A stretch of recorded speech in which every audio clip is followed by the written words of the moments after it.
अभी अमेरिका ने भारत के ऊपर 25% एक्स्ट्रा टैरिफ लगा दिया। मतलब पहले से 25% टैरिफ था ही, अब ये टैरिफ बढ़ करके 50% कर दिया गया। चलिए आज हम समझते हैं ये टैरिफ क्या होता है और इस 25% एक्स्ट्रा टैरिफ के बाद भारत के इकोनॉमी पर क्या असर पड़ेगा। टैरिफ का मतलब होता है आयात कर, मतलब इम्पोर्ट टैक्स।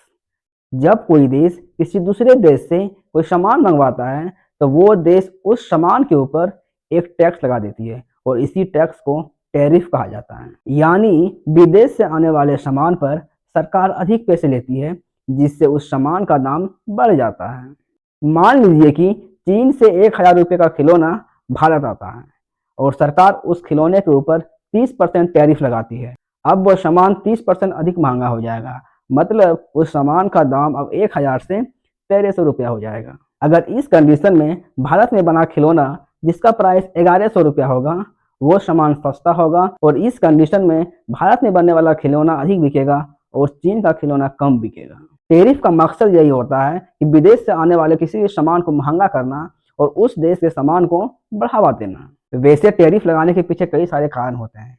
पहला कारण तो है कि उसी देश के उद्यम यानी उस व्यापार को बढ़ावा देना, और दूसरा कारण होता है सरकार की कमाई को बढ़ावा देना, और कभी कभी तीसरा कारण होता है कि राजनीतिक दबाव को बढ़ाने के लिए भी कभी कभी टैरिफ को अधिक लगाया जाता है। और यही काम अभी अमेरिका इंडिया के साथ कर रहा है। 25% एक्स्ट्रा टैरिफ लगा करके भारत के ऊपर राजनीतिक दबाव डाला जा रहा है। एक्चुअली ये मामला केवल टैरिफ का ही नहीं है, ये मामला है रसिया और यूक्रेन के युद्ध का, जो फिलहाल 2 साल से चल रहा है। अमेरिका को लगता है कि भारत जो रसिया से सस्ता तेल खरीद रहा है और इसके बदले में भारत रसिया को पैसे दे रहा है और रसिया उस पैसे का उपयोग यूक्रेन और रसिया के युद्ध में उपयोग कर रहा है। मतलब अमेरिका को लग रहा है कि भारत इनडायरेक्टली इस युद्ध को फंडिंग कर रहा है, बल्कि ऐसा कुछ भी नहीं है। दुनिया का कोई भी देश अगर भारत को सस्ता तेल देगा तो भारत उससे तेल खरीदेगा, चाहे वो देश रसिया हो या फिर कोई भी देश हो।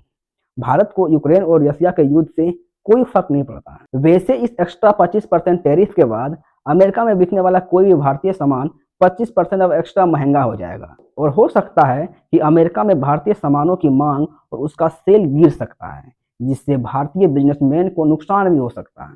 चलिए देखते हैं यूएस के एक्स्ट्रा टैरिफ लगाने के बाद भारत सरकार का अगला कदम क्या होगा।